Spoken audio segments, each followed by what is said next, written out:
We work hard so you can get hard. That's a lot. Woo! I'm sure that was consensual. It was fucking Carl! We are going to now talk about players going into their third season, so from the 2020 draft, that are poised for a breakout year. I'm going to say my top couple, and then I'll hand it off to you. What do you think? Yeah, that sounds great, man. Go right ahead, by all means. It was a pretty weak draft so far, like very top heavy in terms of like Anthony Edwards and LaMelo Ball, who were two of the top 3 picks, who obviously I think they'll both have great seasons next year, but that's not really a shocker. I think the next one after that's obvious, is Tyrese Halliburton, but no real shocker there. The people that we're really looking at is, someone from this draft class who hasn't done much. And that's what a lot of these guys haven't done. Who I think is going to have the biggest leap next year, and he has done some things, turns out, is Jaden McDaniels. Playing for the Timberwolves, he's turned into a defensive asset for us, or for them actually, and his 3-point shot has come together at times as well. His biggest problem tends to be he can't stop fouling on shooting fouls. He gets fouls pretty fast. He's pretty thin still, so he gets pushed around pretty easily. But this is a guy who can get pretty hot pretty quick. So he's been a lot of fun to watch, in my opinion. Yeah, definitely. He's on my list too. Really, you're right. Defensive identity. I don't think he's gonna come out and average 15 a game like some of these guys that I'm gonna say on here, or some that already have. But I think he's gonna hang his hat on the defensive end. I think he's gonna go out. What he needs to concentrate on, you're right, is physicality, his coordination, so he can hit a big shot. We saw it in the playoffs. He was, what was it, game 4 of the Timberwolves versus Grizzlies. He hit a huge 3 right at the end of the game, and that was awesome. He can hit those big shots, just not efficiently. 31% from 3, almost 32. He's certainly got to get that up, because he is a perimeter type player, and I'd like to see him get a few more crisp passes. Only one assist a game, but also 1 turnover. His ratio is pretty off. So I'd like to see he gets a lot of looks. He gets a lot of looks in the corners for 3, and then he just hasn't been hitting enough of them. But hopefully he's putting enough time in the gym where he'll be hitting more of those next season. And passing, it just seems be a lot of swing passes after driving to the lane and deciding not to put it up. This is part of the system. But he doesn't really get enough of the ball in his hands, I think, to be much more of a passer quite yet. I think that's a lot on the system. Right. Which I know majority he's going to be off ball, but I'd still like to see him make a little more logic passes, where even though it's not part of the system, you find that open man. Because there's so many times I've seen players open, like Cat. He gets frustrated. He's open the paint sometimes. Not everyone's a playmaker on this team, but yeah, he's made my top 3 that he's gonna do a lot better this year. Who else you got? Absolutely. I also had Isaac Okoro, a guy who has averaged just under 10 points per game, but he got his 3-point shooting up a little bit, and I think he had it up quite a bit actually, from 29% to 35%, and I think from his year 1 to year 2, and I think if he can get that up again, get some more shots, continue to improve on defense, because I think that can really be his calling card with the Cleveland Cavaliers as well. Yeah. And I think he could be a really solid player. This could be a breakout year for him. Yeah, he certainly has the potential to fit into what they need at the 2 guard, which is a guy who can score, hit the 3, and just 3 and D, much like what Josh Hart is now.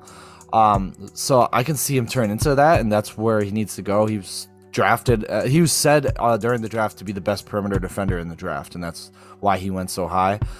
He's kind of proven that. He's just been very Okogie-like, but I think he's getting out of that. I think he can get there.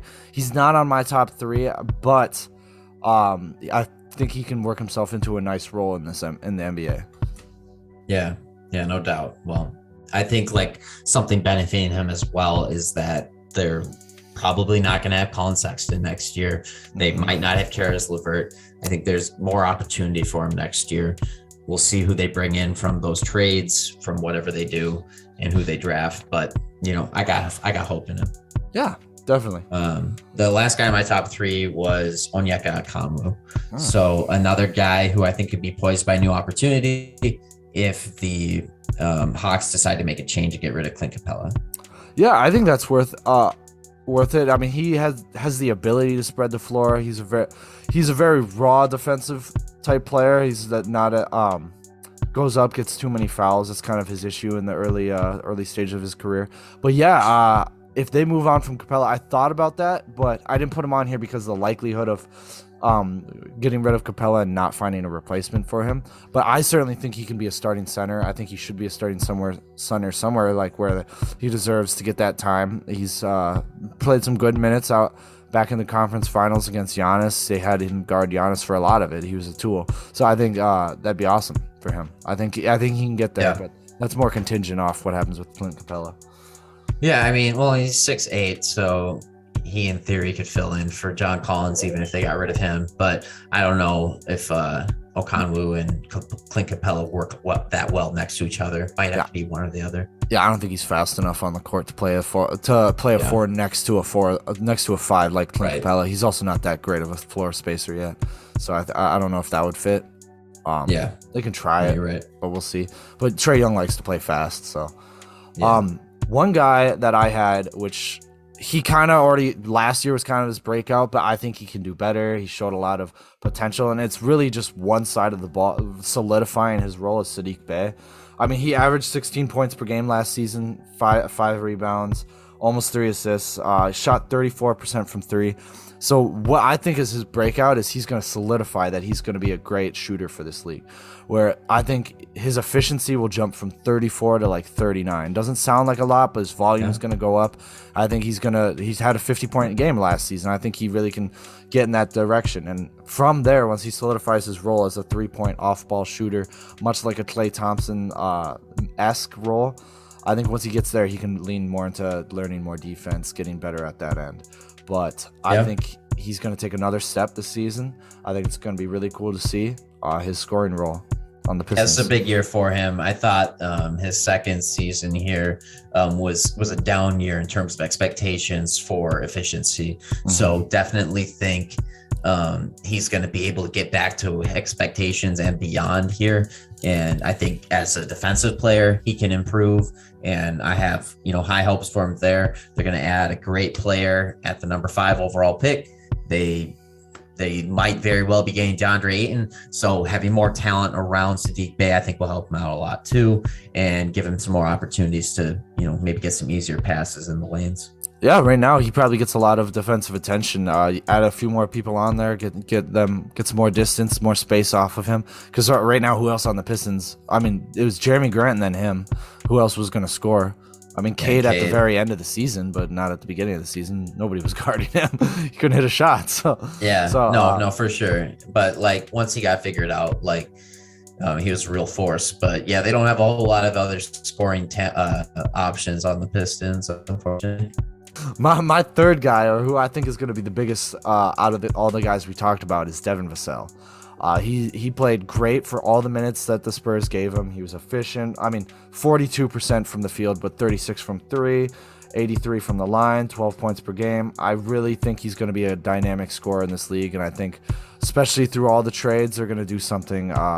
He's going to get a role. I think him next to Keldon Johnson would work fine, but I really like the way he does, and I think he's going to excel this next year.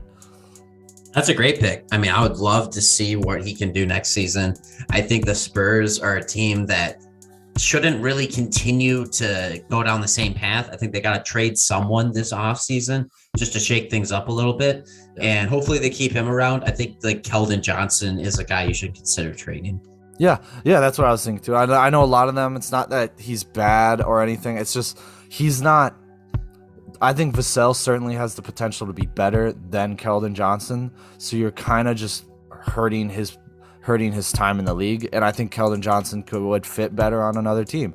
Maybe even the Thunder we were just talking about. I'm sure there's a trade out there to send him there.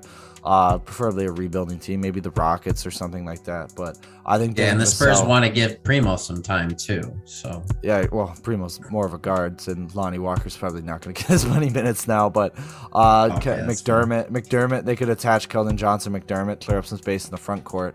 But yeah, I think he's going to do great. I'm excited to see what his season looks like. Yeah, no doubt. It'll be interesting to see. But that was Who do you guys think is going to break out for their third year? Let us know. Comment below.